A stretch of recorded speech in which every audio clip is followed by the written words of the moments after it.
Welcome to Trandy Wisdom, where every story reveals a deeper truth. Today, we uncover the sacred silence, the hidden meanings, and the surprising traditions behind one of Thailand's most revered spiritual days. This isn't just a holiday. It's a journey through time, devotion, and ancient wisdom. Here are 10 things you didn't know about Visakha Bucha Day in Thailand. 1. Vesak is not just a birthday. In the sweltering heat of a late May evening, the scent of incense drifts through temple courtyards across Thailand.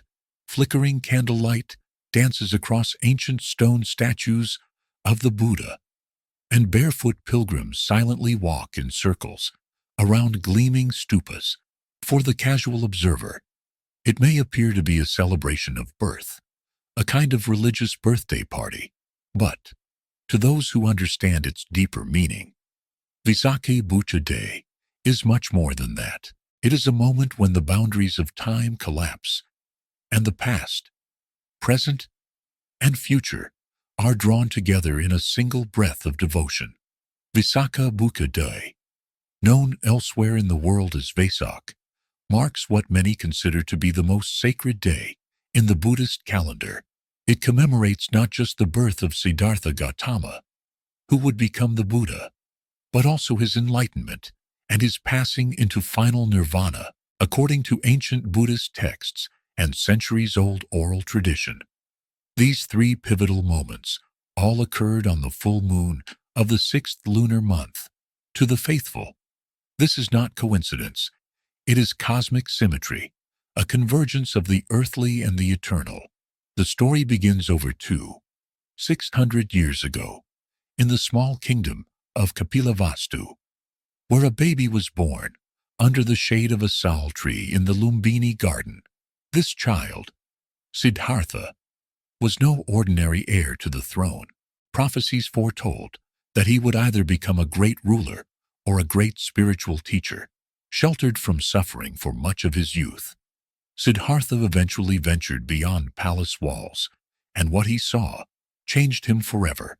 He witnessed sickness, aging, death, and the fragility of joy.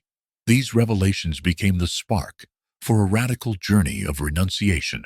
Years later, after intense spiritual discipline and deep meditation, beneath the Bodhi tree in Bodh Gaya, India, Siddhartha awakened, not in the physical sense, but in a spiritual one.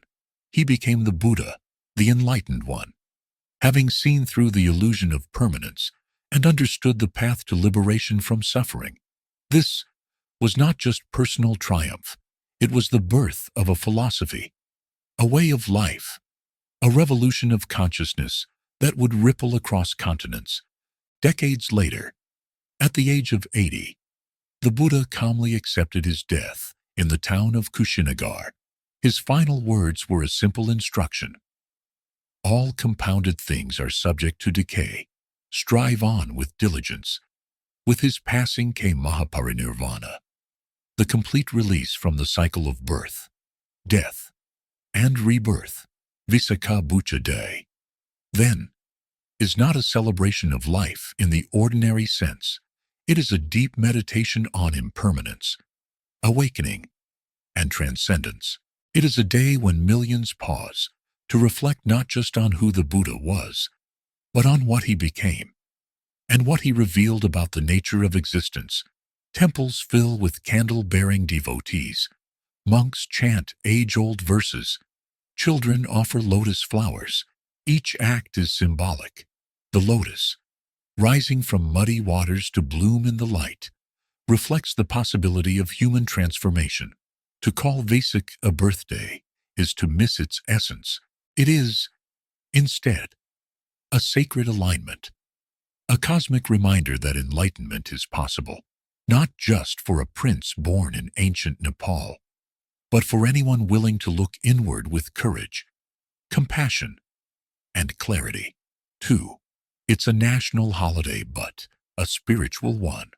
As the first rays of morning sunlight pierce through the haze of a humid Thai dawn, a quiet transformation begins across the nation. City streets that typically hum with the chaos of daily commerce grow still. Storefronts remain shuttered. Bars, nightclubs, and even convenience stores that never seem to sleep go dark. But this is no ordinary public holiday. This is Visakha Bucha Day, Thailand's most sacred moment of collective pause. A day when the entire country does something remarkably rare in the modern world. It slows down, not for leisure, but for reflection. Legally recognized as a national holiday, Visakha Bucha Day is observed with all the formalities of a state occasion. Government offices close their doors, banks, schools, and corporations follow suit. Yet beneath the surface of this administrative stillness lies something far more profound. While many national holidays are marked by parades or parties, Visakha Bucha invites the people of Thailand into a space of stillness, mindfulness, and moral clarity.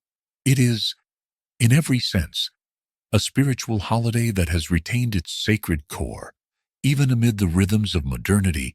On this day, alcohol sales are strictly banned across the entire kingdom, not by suggestion, but by law. Restaurants remove wine lists, convenience stores tape over their beer refrigerators, even the infamous nightlife districts of Bangkok, usually teeming with revelry, fall silent. The message is not one of repression, but of reverence. It is a recognition that the clarity of mind and purity of intention celebrated on Visakha Bucha cannot coexist with intoxication.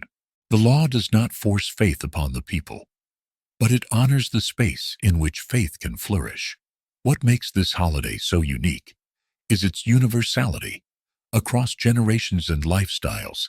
At dawn, elderly devotees, clad in white, gather at local temples, bearing offerings of jasmine garlands and incense. Young professionals, often dressed in modern attire, kneel beside them. Even children, who may not yet grasp the weight of Buddhist philosophy, join in the rituals with curious eyes and folded hands. This blending of old and new, of traditional and contemporary, creates a cultural harmony that is quietly moving. Unlike holidays that center on outward festivity, Visakha Bucha Day is rooted in an inward journey. Temples become sanctuaries, not of spectacle, but of serenity. Devotees participate in acts of merit-making, offering food to monks, releasing caged birds or fish as symbolic acts of compassion, and walking in candlelight processions known as Vientian that encircle the temple's sacred heart 3 times. Each loop around the stupa represents a homage to the Buddha, the Dharma, his teachings, and the Sangha, the monastic community. There is no loud music, no shouting, no cheering, only the gentle shuffle of feet, the low hum of chants, and the crackling of candlelight in the wind. In many ways, Visakha Bucha Day serves as Thailand's moral mirror, a moment when society looks inward, collectively, and remembers its spiritual compass. It is a day that encourages people not to consume, but to contemplate, not to perform, but to be present. And while tourists may marvel at the silence that falls over Bangkok's usually roaring skyline, those who understand the holiday feel something deeper, the quiet pulse of a nation returning, for just one day, to its spiritual center. This is not just a day off work. It is a day off from distraction, from indulgence, from noise. It is a call back to essence. 3. The candlelight procession. Not just a ritual. Night falls gently over Thailand, but the temples glow brighter with every passing moment as the full moon ascends, perfectly round and luminous in the velvet sky. An ancient rhythm awakens, not in drums or gongs, but in the soft, deliberate footsteps of thousands. Across the country, people gather barefoot, each holding a single candle, a bundle of incense, and a lotus flower. They are not here to watch a spectacle. They are not here to perform. They are here to walk. This is the Vientiane, a candlelight procession that forms the spiritual heartbeat of Visakha Bucha Day. It is as old as the stories of the Buddha himself, yet as personal and intimate as a silent prayer. From the outside, it may seem like a beautiful tradition, a photogenic ceremony, worthy of postcards and headlines, but from within, for those who step into the quiet circle of devotion, the procession becomes something else entirely. A meditation in motion, a living metaphor of the path to enlightenment. The ritual begins without fanfare. There are no loudspeakers announcing what to do. There is no leader, no choreography. Instead, the crowd moves as one body, orbiting the sacred heart of the temple, usually a chedi or stupa that holds relics of the Buddha. 3 times they walk around it. Slowly, mindfully, each circuit a conscious offering to one of the triple gems, the Buddha, the Dharma, and the Sangha. The first round honors the awakened teacher, the second is timeless teachings, and the third, the community that preserves his path. What's remarkable is the silence. It is not a forced silence, but a chosen one, gentle, unspoken, yet immensely powerful. There is no need for words here.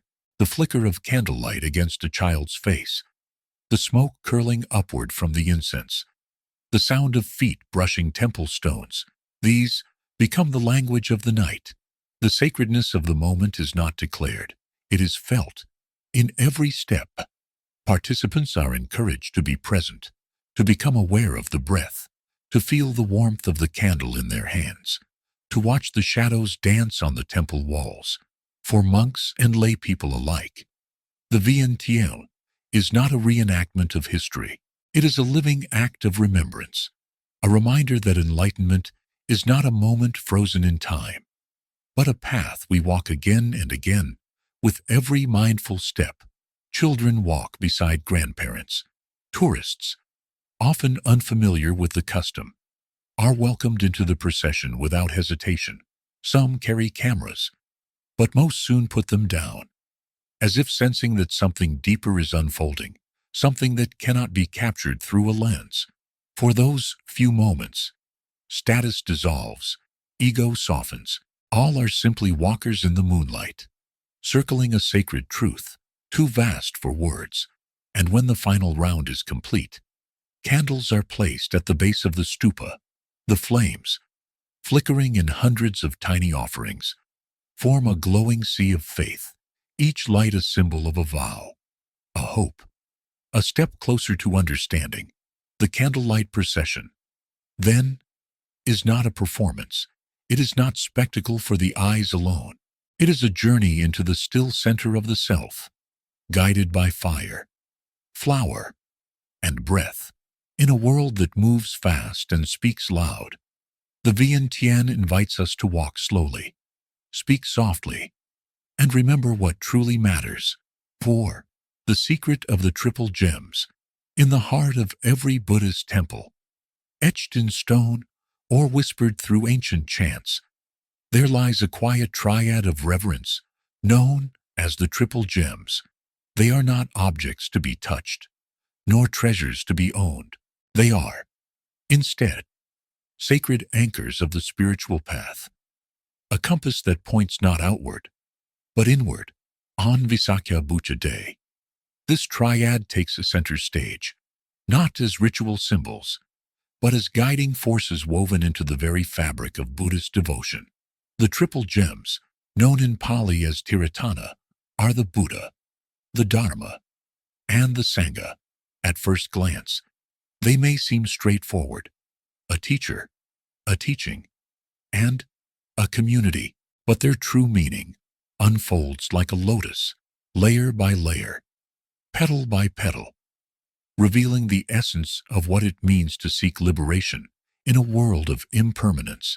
The Buddha is the first gem, not just as a historical figure, but as a symbol of awakened potential.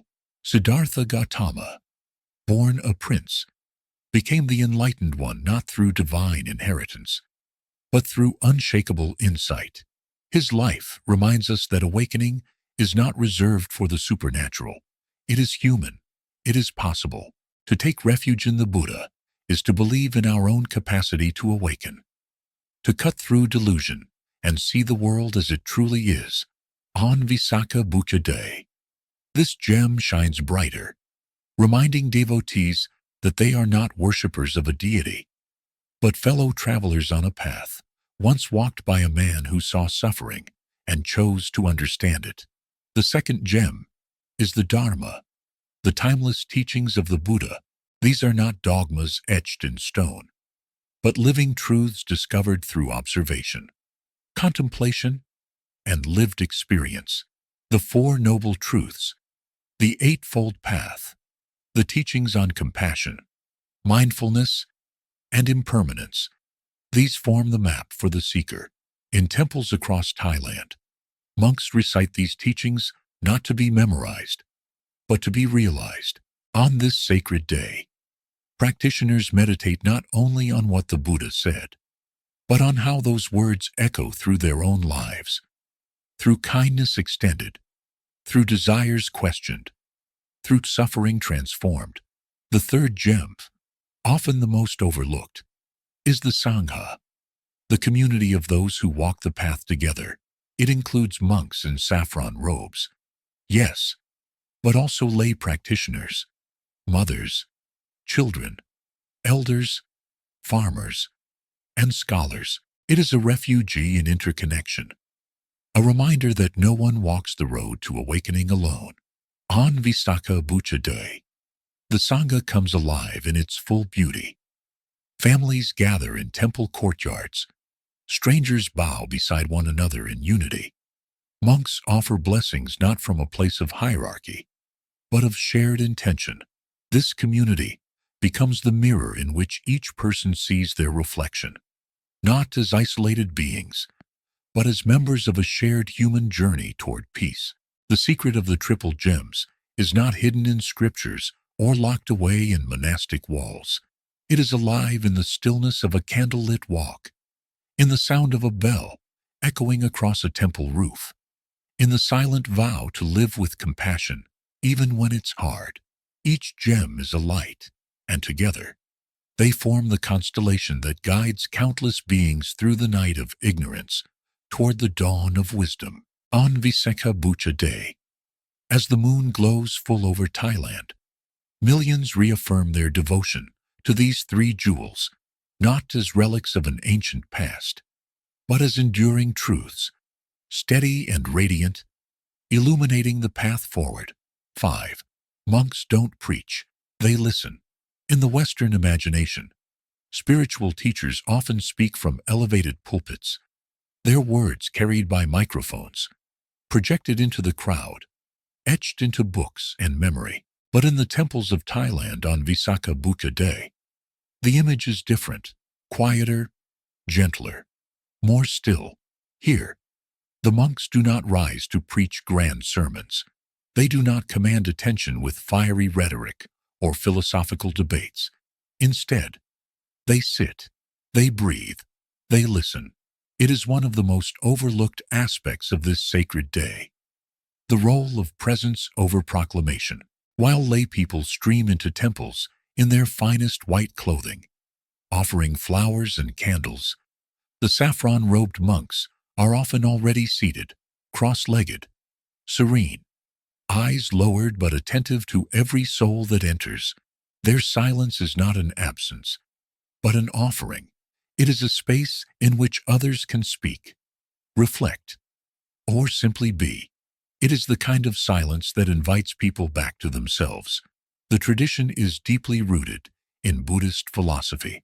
The Buddha himself, in countless sutras, is remembered more for the pauses between his words than for the words themselves. He taught by example, not by force. He observed suffering before explaining it. He listened deeply before offering guidance. The monks of today carry this same legacy, not as performers of faith, but as witnesses to the human experience.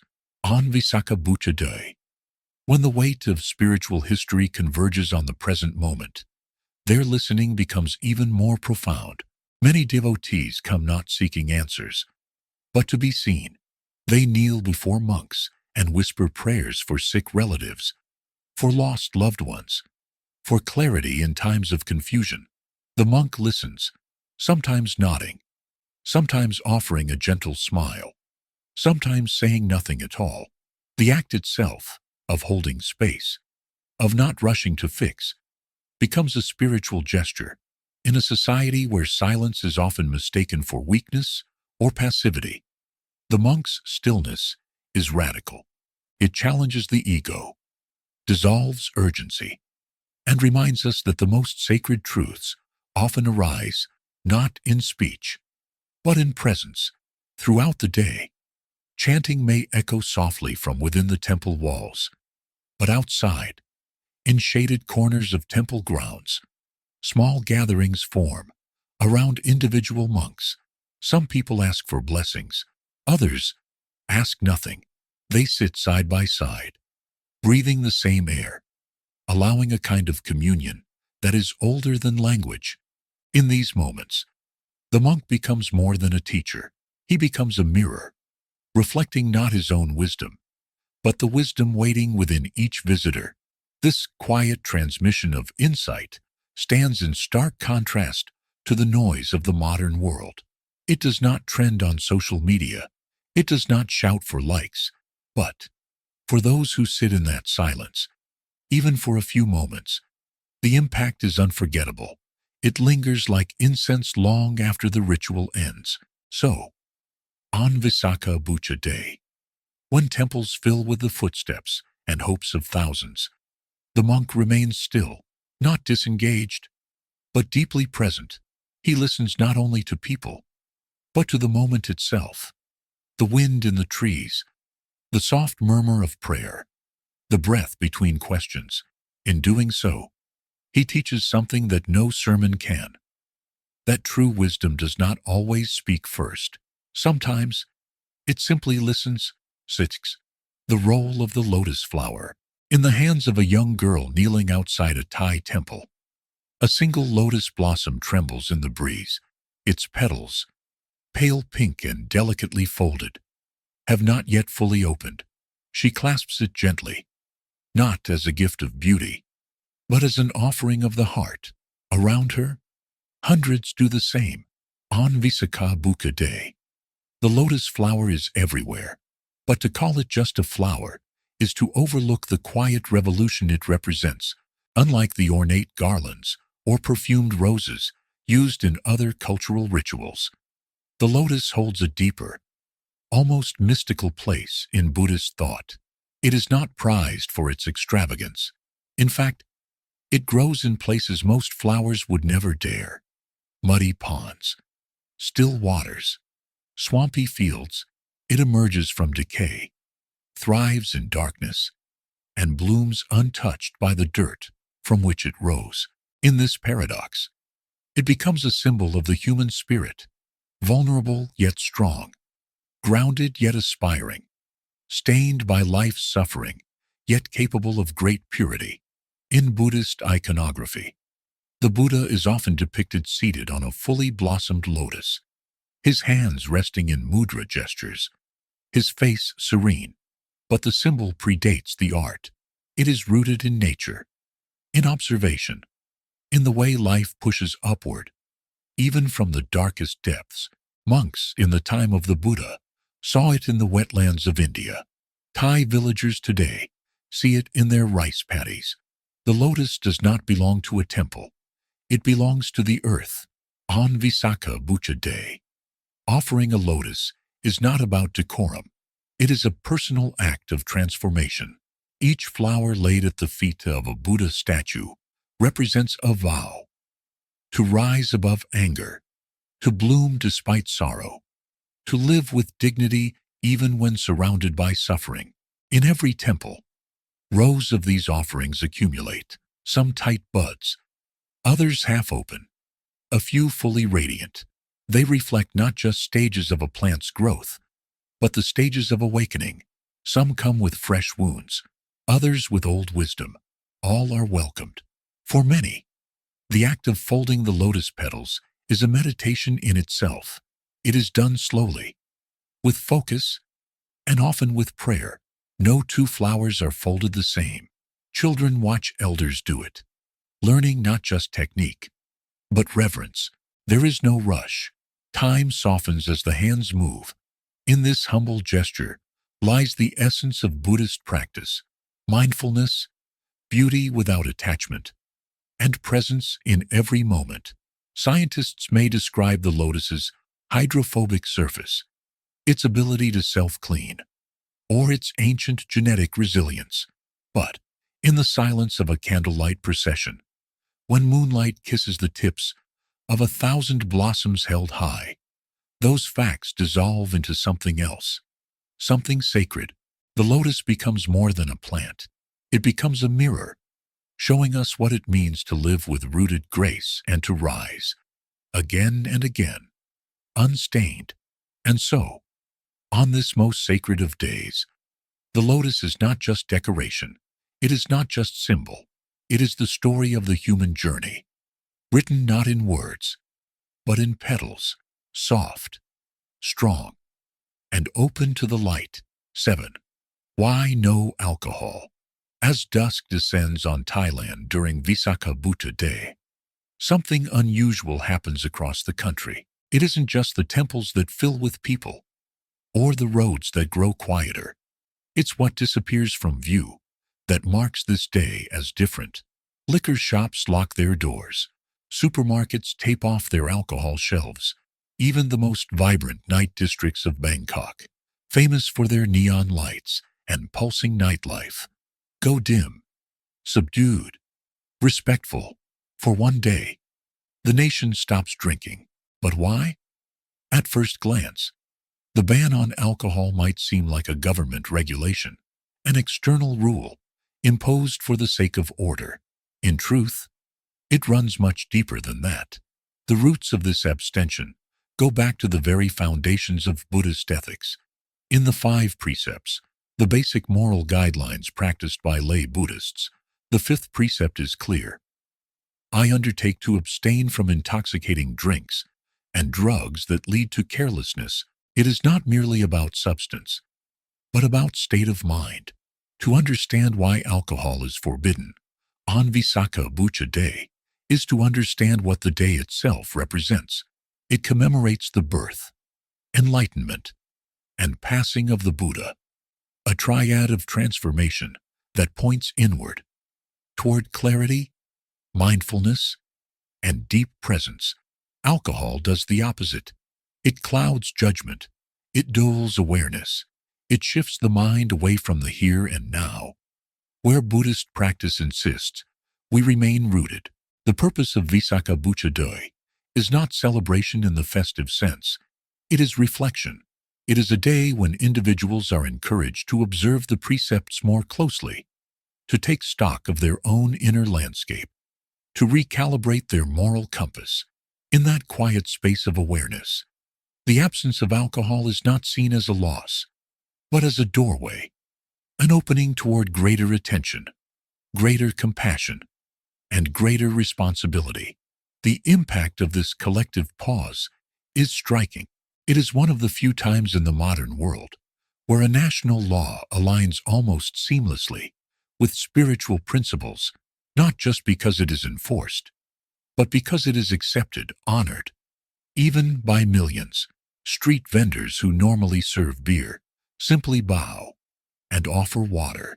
Tourists are gently informed at restaurants that tonight things are different.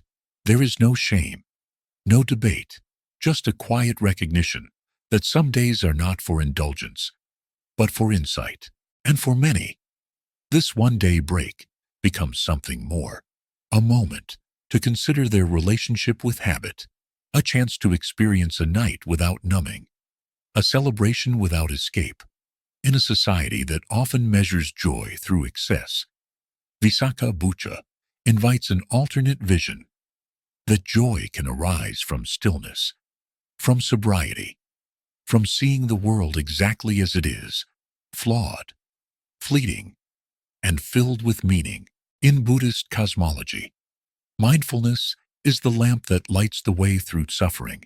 And on this night, when the moon shines fully overhead and the streets echo, not with music, but with murmurs of prayer, the absence of alcohol becomes part of the teaching.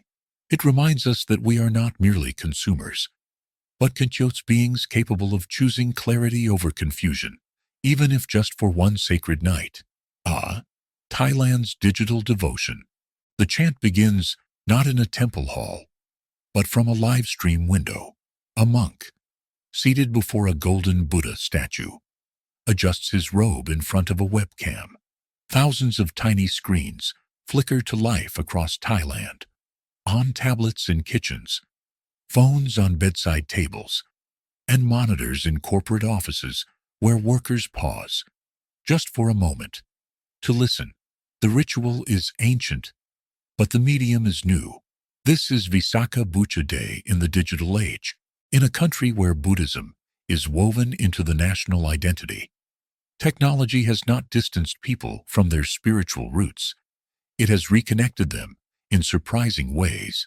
With over 50 million internet users in Thailand and smartphones in nearly every pocket, the sacred is no longer confined to the temple courtyard. It now travels through fiber optics and wireless signals, transcending physical boundaries in much the same way that Buddhist teachings transcend time. In recent years, Thailand's temples and monastic communities have embraced this evolution not with resistance, but with creativity. During Visakha Bucha, many temples broadcast live ceremonies, chanting sessions, Dhamma talks, meditation guidance, and virtual candlelight processions. On Facebook, monks field questions from lay followers in real time. On YouTube, guided mindfulness sessions gather tens of thousands of views. On TikTok, brief videos explain the symbolism of the lotus or the meaning of the three jewels, bite-sized teachings for the modern attention span. This blending of digital infrastructure and spiritual tradition is not without its tensions.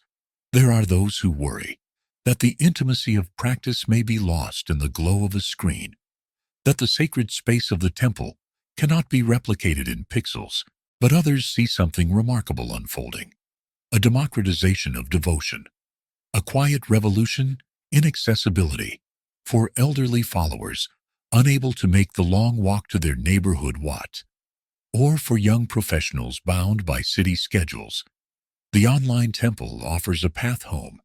Visakha Bucha Day has become a moment when ancient rhythm meets modern pace. In the past, a candlelight procession required physical presence, bare feet, steady hands, a path around the stupa. Now, some temples invite digital participation, an app where you can tap a virtual lotus to place it before a Buddha image, a button to light a symbolic candle, a donation portal that transfers merit across platforms.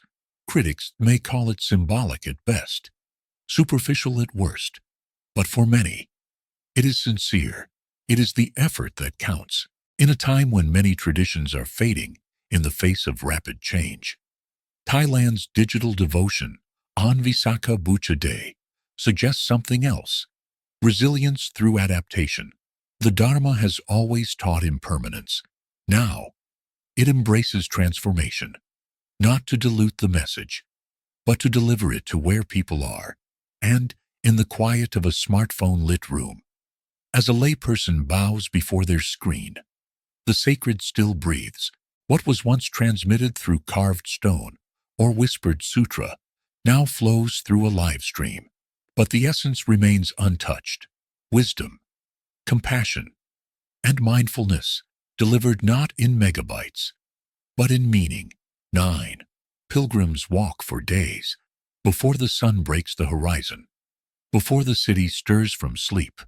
There are footsteps, bare, deliberate, steady, along dusty highways and through quiet villages. Pilgrims walk, not for sport, not for spectacle, but for something deeper. In the days leading up to Visakha Bucha Day, their journey begins not with grand announcements or visible fanfare, but with a silent vow, a vow to move toward the sacred with each footfall, to make the body an offering and the road a path of devotion.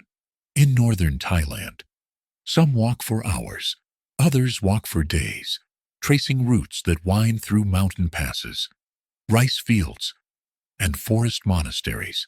There are groups of young novices wrapped in orange robes, their feet calloused and their eyes focused. There are elders leaning on wooden sticks, their pace slower but no less determined. And there are families, mothers, fathers, and children, walking together, their belongings wrapped in cloth, their conversations soft, rhythmic, like prayer. This is not a festival march. There are no fireworks, no applause. The pilgrimage is a personal ritual, a form of moving meditation practiced for generations. For those who undertake it, the destination is often a sacred temple, one tied to a regional legend or relic of the Buddha. But in truth, the arrival is only part of the meaning. The walk itself is the offering, the fatigue, the silence, the breath, the ache in the legs. They strip away distraction and ego. What remains is presence. There is an old saying in Thai Buddhism: each step is a step toward the Dhamma. That is, the teachings are not found only in scripture, but in experience, in the wind against your skin, in the discipline of not turning back, in the humility of placing one foot in front of the other, again and again. For the pilgrims, the path is both literal and symbolic.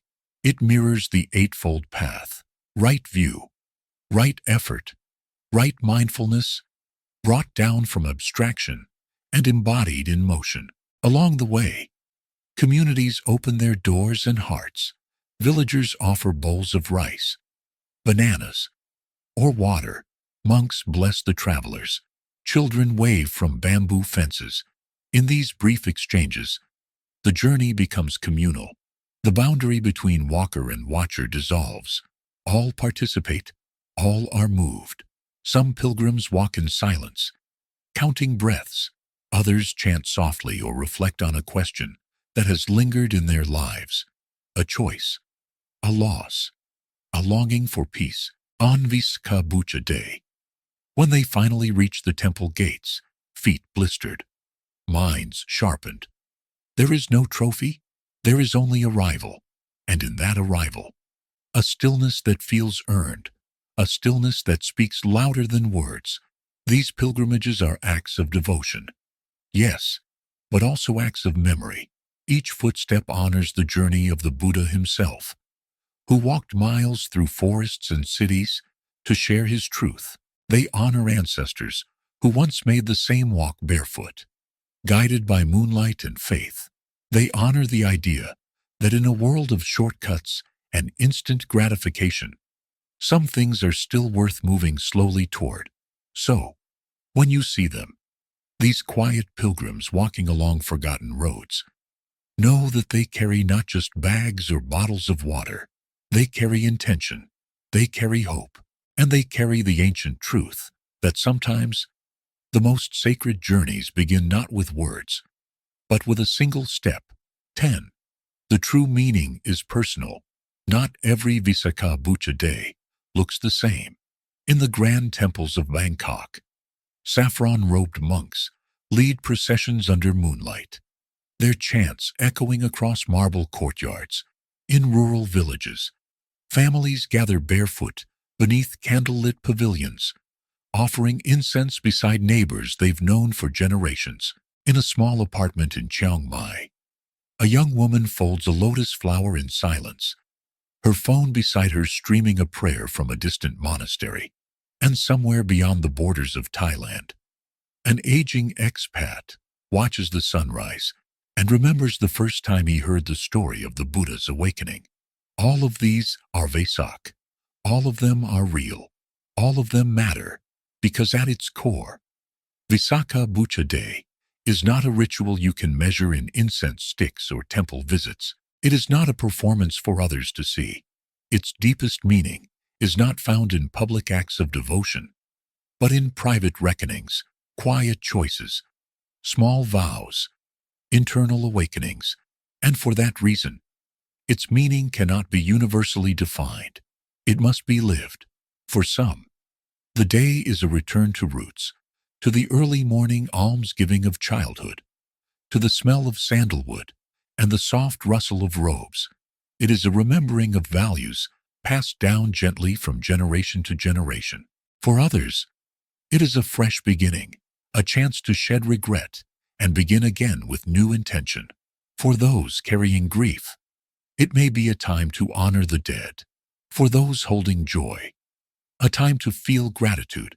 And for many, it is simply a pause, a space in which to be fully present, away from the noise of modern life. There is no single way to observe this day.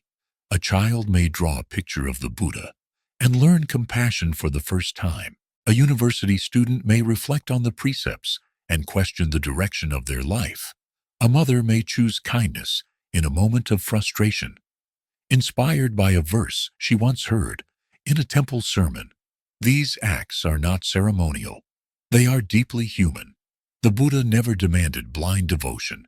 He urged each person to see for themselves, to test his teachings against their own lives, their own suffering, their own longing to be free. Visakha Bucha Day, then, is not a destination, but a mirror. It asks, what does awakening mean to you? Where does suffering begin in your life? What are you clinging to? What are you ready to let go of? In this way, the celebration becomes a conversation, not between you and a God, but between you and the deepest part of yourself. It is a rare invitation to step off the endless treadmill of doing, achieving, acquiring, and to simply be. In the candlelit darkness, beneath the full moon, there is no scoreboard, no obligation, no right way to be spiritual, only the gentle call to look inward and the quiet courage to answer. The true meaning of Visakha Bucha Day is not written in stone. It cannot be contained in any one teaching or temple or tradition. It is as vast as the human experience and as unique as each heart that turns toward stillness. In that sacred turning, no matter how small or quiet, the path begins again in a world that moves faster every day. Visakha Bucha reminds us to slow down and to listen. Behind every candle, every folded lotus, every silent step, there is a story not just of the Buddha, but of all of us, searching for peace, meaning, and connection. Thank you for joining us on this journey through tradition, devotion, and quiet wonder. This is Trandy Wisdom, where ancient truths continue to speak to modern hearts. Until next time, stay mindful, stay curious, and keep walking your path.